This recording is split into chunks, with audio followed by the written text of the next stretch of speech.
I want to talk to you about editing and proofreading, surprisingly enough. Those who were here for my last insights will remember that I presented some examples of where marketing messages and eye-catching logos and advertising really should have been checked by a professional. And then just to add to that as well, if it's being checked, it's also, if you're really proud of it, go on to trademark it, chat to Steve. This is an element of proofreading though, but it is also more than that. And I'll go on to explain this and show a couple of examples. So many people think they don't need a proofreader or an editor to check over their work because they might think, oh, I can use a spell check, I can spell, I have a good grasp of the English language, or as was the case with the previous visuals I showed, I can get colleagues to look over my work. But as we've seen previously, and as I'm sure you've seen in examples as you've been out and about, it's at this point that I myself want to raise a big red flag and wave it vigorously, because I'm here to break down this misconception. By the way, what I'm about to say doesn't mean these people need an editor or proofreader. They're just examples to stress my point of putting trust in professionals. So, I mean, for example, just looking around the room now, Dave, would you ask someone to sort their own funding requirements for their home and mortgage just because they live in a house? David, would you trust someone to develop a good website because they claim they have used the internet since it was invented and therefore they must know their stuff? And Jodie, just pick you as well. Have you ever come across anyone who thinks they'll just plonk their logo on a ruler they have bought from Staples or a bag they've purchased from Sports Direct or wherever? I'd like to think not, because people come to you because you're the trusted professional in your field. And I think it's important we do put our trust in professionals who are trained to deliver things, because ultimately your words are a focal point of your business. They are the things that are seen on social media, your website, your marketing material, advertising campaigns, bookshops, trade shows, whatever it may be. So it's important that they are right. I quite often say, and a favourite phrase of mine actually is that we only get one chance to make a first impression. And I think that goes for kind of any walk of life and any business as well. So I thought I'd offer insight into what constitutes editing and what is proofreading, and just give a couple of examples here and now in the time available. And these are examples of just why these services can prove important to you and your business. So I'll just start with editing. I hope you're still with me. Copy editing involves editing fresh from the source. So in this case, you, the author, if you're sitting down to write something, you are the author of that piece. So the purpose here, from a professional's standpoint of objectivity, a trained editor and proofreader, is to check typos, is to check basic grammar, inconsistencies, style. Is there a house or a preferred style?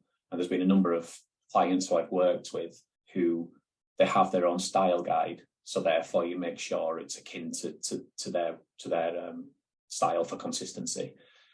Points about structure, raising editorial queries relating to sense and references and abbreviations and heading levels, and also offering just little different ways of thinking about things. So maybe suggestions to highlight at this stage of, have you thought about it this way in order for it to resonate with your audience? Just moving on from that, another element of editing is content editing, and this includes elements of crossover with a copy edit, though it also delves a little deeper into the editorial process, and it can include like restructuring and conducting research into queries concerning references and abbreviations. A content edit can also initiate suggestions to the author for potential rewriting if required, again, just to ensure that it resonates with that end audience and who you ultimately are targeting. Both of these forms of editing that don't require a subject area background necessarily. Yes, it may be a benefit, but the ultimate job of any editor, whoever it may be, is to ensure they see things from the reader's perspective. So breaking things down and ensuring that clarity of message, which is like super important, I would say. So I will share my screen in a moment, and here's an example of editing of a letter. I have permission to show you this, but I have kept it small given there are other names mentioned in the text as well. So if I can just share this. Just give me a little thumbs up if you can see a letter that's lovely. Thank you. So this short piece, I realise it's small, though this short piece gives you an idea of the work involved in an edit. So the tracked changes that you see in red, this is something which is familiar to people, I'm sure, in Microsoft Word. And this highlights the things checked, corrected, and where alternatives and fresh suggestions have been offered to people that may not have been considered previously. And in the instance of this letter, I know from speaking with the client that the changes suggested did result in the final product resonating more and talking more to the intended audience. So yes, win-win. Editing involves this process that clarifies points with the author, as I say, ultimately putting forward a more persuasive product to encourage that all-important engagement, really. Proofreading. So I'll just take that down now if I can. Sorry, there we go. Proofreading. Consider a proofreader the last line of defence before your work goes live to its audience. And when I was writing this, I just kept thinking of Men in Black, and I considered last line of defence, but that might just be me. A proofreader will generally work with you to work on a PDF document if the project is being designed, and they will read through the content and check for consistency and to be able to check layout. So, for example, is the table in the correct place? Are page numbers, figure numbers, table headings correctly numbered and formatted? Do the numbers on the contents page tally with what is in the body copy? I know from working with numerous people previously that so many people are caught out by this, because even if a document has been edited, as we've discussed, in the raw format of Word, once a file has been through the design process and come out the other side, then the page numbers could be skewed. So it's important that those things are checked afterwards as well. And I think this is one of the many reasons that editors and proofreaders and designers work so closely together and have such an understanding and appreciation of each other's work as well. Next up, I've got just one more thing to show you, and this is just a one-page spread from a magazine that I worked on. And if you look at the number of annotations and comments boxes, which I will share now, this was on a double-page spread. You might think that this has been like ultra picky. I don't think it. Well, I suppose it is really, but I don't think it is, because it's it's your profession, isn't it? I suppose there's an element of being pedantic, just with it comes with the nature of like looking at people's work. But ultimately, things need to be right. Things need to resonate. So these are valid points raised for the overall benefit of this particular magazine. Checking things with the client, making sure all is as it should be, because going back to what I said early doors, be it editing, be it proofreading, be it copywriting, be it any of the businesses on this call, ultimately you want your client to be happy, don't you? So